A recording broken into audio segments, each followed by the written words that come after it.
Halo, welcome back to my channel Sejadah Biru bersama Langit Biru. Kali ini gue mau update tentang masalah yang terjadi sekarang ini.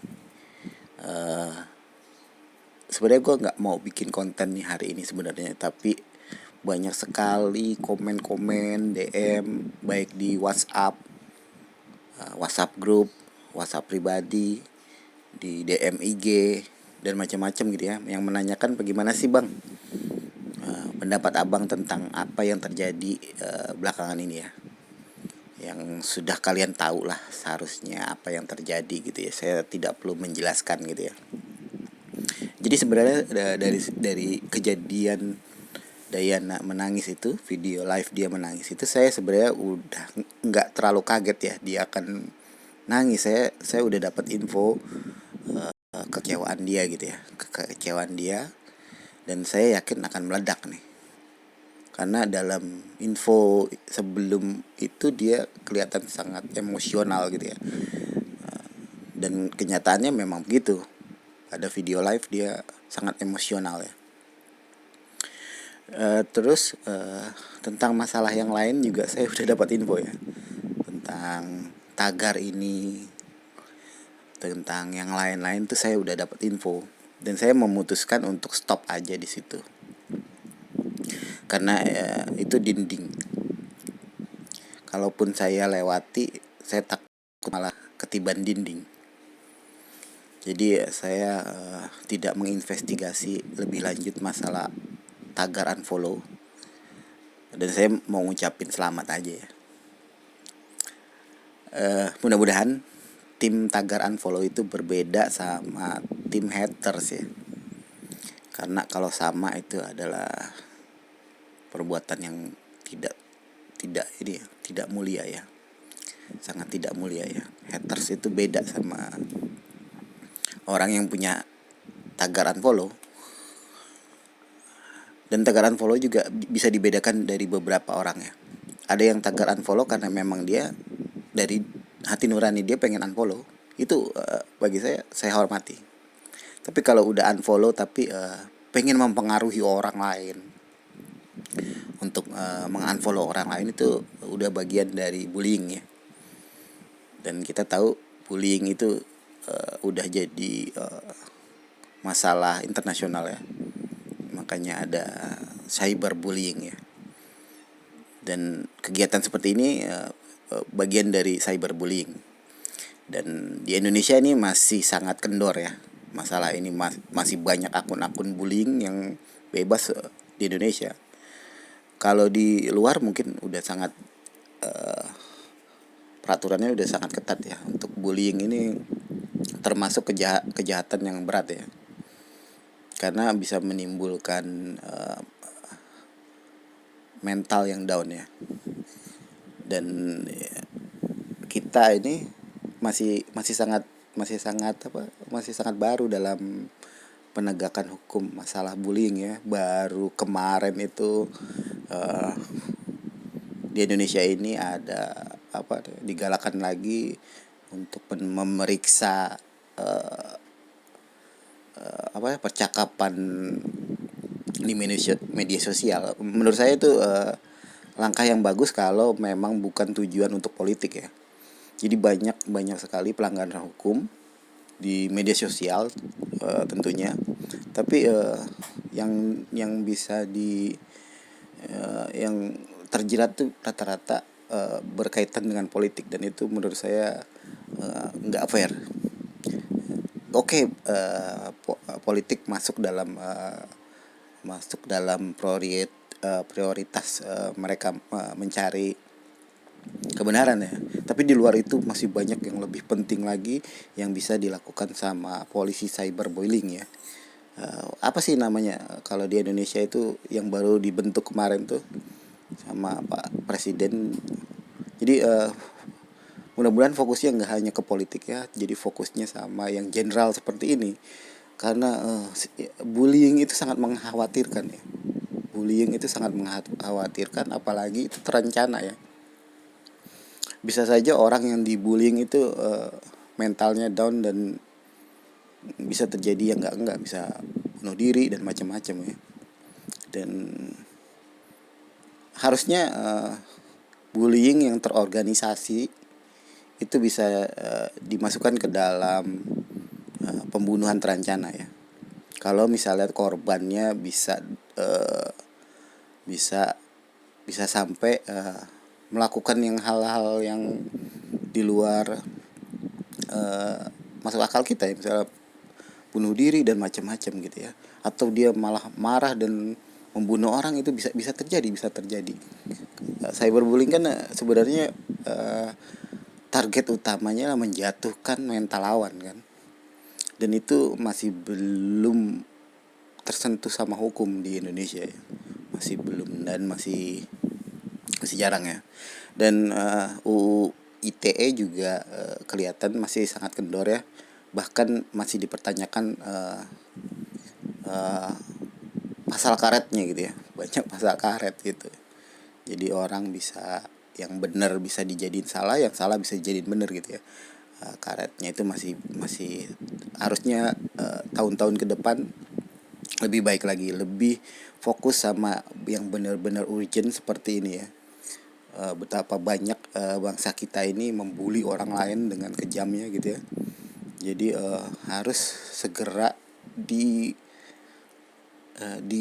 apa ya, difokuskan untuk ke situ juga undang-undangnya. Itu menurut saya sangat bagus ya, karena orang di dunia maya ini enak aja ngomong ya, untuk membuli seseorang dan tidak ada tindakan apapun, seolah-olah nggak ada hukum di dunia maya ini gitu ya. Siapapun bisa mengata-ngatai orang lain gitu ya. Itu sangat disayangkan. Nah, itu pendapat gue ya tentang masalah bullying deh. Dan gue ngasih selamat kepada yang mempunyai tagar unfollow, dan selamat kalian nggak bisa ya. Nggak bisa menurunkan ketenaran Dayana ya. Dan seperti gue bilang, sampai 1 juta pun nggak mampu mereka itu, nggak bakal mampu menurunkan lebih dari 1 juta. Bahkan sekarang udah mulai naik ya. Dan semangat terus, semangat, gue tetap semangatin ya. Semangatin ini mereka ya, segitunya sama Dayana ya. Tapi nggak masalah sih, gue nggak bakal bahas lagi masalah itu.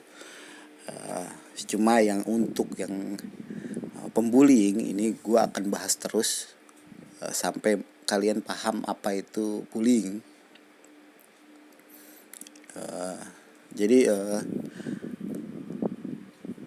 untuk masalah yang lainnya saya rasa udah jelas ya, kalian udah ngikutin tentang masalah Vicky, Dayana, manajemen, Baim, dan lain-lain ya. Dan gue nggak mau menjelaskan lagi ya, kalian harusnya cari sendiri informasi itu, karena itu tembok bagi gue. Nggak mau menabrak tembok itu, takut temboknya jatuh gitu. Jadi sementara gue masih menunggu informasi lebih lanjut lagi, karena bagi gue ini adalah sebuah api unggun, pembakaran yang besar ya dalam sebuah peristiwa yang kita nantikan ya. Ini sebuah pembakaran, dan gue menunggu sampai apinya padam dan bara-baranya pun padam gitu ya. Dan itu butuh waktu ya, mungkin 2-3 hari atau berapa sampai ada orang yang mengklarifikasi. Itu baru gue mungkin berpendapat yang lebih jauh lagi. Untuk saat sekarang Dayana udah memblok Vicky Naki ya, dan saya pikir itu langkah yang cukup bagus juga buat dia, dan seharusnya memang begitu ya. Karena kalau misalnya terus dipancing seperti ini, jadi orang-orang beranggapan masih mengharapkan gitu ya, masih mengharapkan terus sampai peristiwa yang seperti ini terjadi gitu. Tapi sekarang udah dipercepat sama Dayana, dan kita udah punya kepastian untuk saat ini bahwa memang hubungan Vicky dan Dayana itu sangat buruk. Komunikasi antara mereka itu sangat buruk saya pikir. Dan seharusnya ya kalau misalnya komunikasi dia baik gitu ya, ya dia salahkan aja Dayana secara langsung, nggak perlu pakai tagar-tagar ya. Dayana, misalnya nih ya, misalnya hubungan mereka baik gitu antara Vicky Naki, dan antara manajer sama manajer, atau manajemen dengan manajer, atau dengan Dayana, ya tegur mereka, nggak usah. Atau misalnya, wah, follower lu terlalu banyak dan lu terlalu kehidupan lu terlalu glamor gitu, atau kita nggak suka, ya bilang kalau misalnya itu partner kamu gitu ya. Apalagi Dayana merupakan sosok yang sangat penting di video-video Vikinaki ya. Kita ketahui video 1 sampai 6 itu merupakan video andalan di channelnya Vikinaki, dan sampai sekarang belum bisa dikalahkan sama video lainnya ya. Jadi menurut saya harusnya ada terjalin komunikasi yang intens ya antara mereka. Jangan sampai saling menyindir gitu. Ini kayaknya ada saling menyindir satu sama lain. Padahal mereka bekerja loh. Padahal mereka saling menguntungkan. Nggak semuanya menguntungkan Dayana. Bahkan mungkin kalau misalnya diukur secara materi, yang didapat Vicky lebih banyak daripada yang didapat Dayana. Dayana mungkin punya banyak follower ya, tapi kan itu follower di Instagram buat apa gitu, nggak menghasilkan apa-apa gitu di Instagram. Tapi viewer yang ada di YouTube itu, video 1 sampai 6 itu menghasilkan uang yang sangat banyak ya. Dan mudah-mudahan Dayana dapat fee dari itu, karena dia merupakan tokoh utama dalam sebuah drama itu gitu ya. Ibaratnya kalau sinetron ya dia harus dibayar sesuai dengan part yang dia mainkan gitu. Dan Dayana itu merupakan bintang utama ya, harusnya dibayar mahal itu. Saya nggak tahu ya, tapi mudah-mudahan masalah itu beres ya. Walaupun ada selentingan katanya nggak dibayar, saya mau meninggalkan itu, biarkan manajemen mereka yang menerangkan gitu ya. Dan mudah-mudahan video-video yang itu kalau misalnya sudah tidak berhubungan, segera di take down aja ya menurut saya. Kalau misalnya memang pihak Dayana tidak mau berhubungan lagi dengan Vicky Naki, dari pihak Vicky Naki juga mesti respect ya, mesti respect dan segera men-take down itu ya. Menurut saya itu merupakan pelanggaran juga kalau misalnya Dayana suatu saat dia merasa berkeberatan videonya ditampang, kecuali memang udah ada surat perjanjiannya dan biasanya ada waktu gitu ya. Nggak mungkin dipampang seumur hidup di YouTube kalau memang itu sebuah konten ya. Bisa dipergunakan Dayana untuk menuntut gitu ya. Tapi mudah-mudahan yang terbaik ya untuk ini, dan masalahnya bagi saya udah clear. Konten yang saya bikin ini sebagai pendapat pribadi dan bukan merupakan ajakan orang lain untuk setuju dengan pendapat saya. Jadi saya harus tekankan itu terus menerus, karena orang selalu berpendapat kalau saya memaksakan pendapat, dan orang berkomentar negatif di bawah saya gitu ya. Dan saya nggak mau ya, saya nggak mau ada orang berkomentar nggak baik di bawah saya, apalagi sampai berkata kasar gitu ya. Kalian boleh mengkritik, tapi nggak boleh keluar dari jalur yang bisa kita terima gitu ya. Karena ini pendapat pribadi, saya bilang ini pendapat pribadi. Kalau kalian nggak setuju, kalian gampang bikin channel YouTube, kalian upload dan videokan pendapat kalian di situ gitu ya. Nggak susah kok, cukup HP aja. Saya juga nggak meminta orang lain untuk melihat video saya. Itu. Oke, segitu aja pendapat gue. Mudah-mudahan ini bisa menjawab semua DM yang masuk ke channel saya, IG saya, WA saya. Jadi saya nggak bisa balas satu persatu, dan inilah jawaban saya ya. Mudah-mudahan memuaskan kalian. Kalaupun kalian nggak puas, kalian bisa DM ulang ke saya, menanyakan apa aja yang kalian tanyakan. Oke, segitu aja video ini. Jangan lupa like, comment, and subscribe. Bye bye.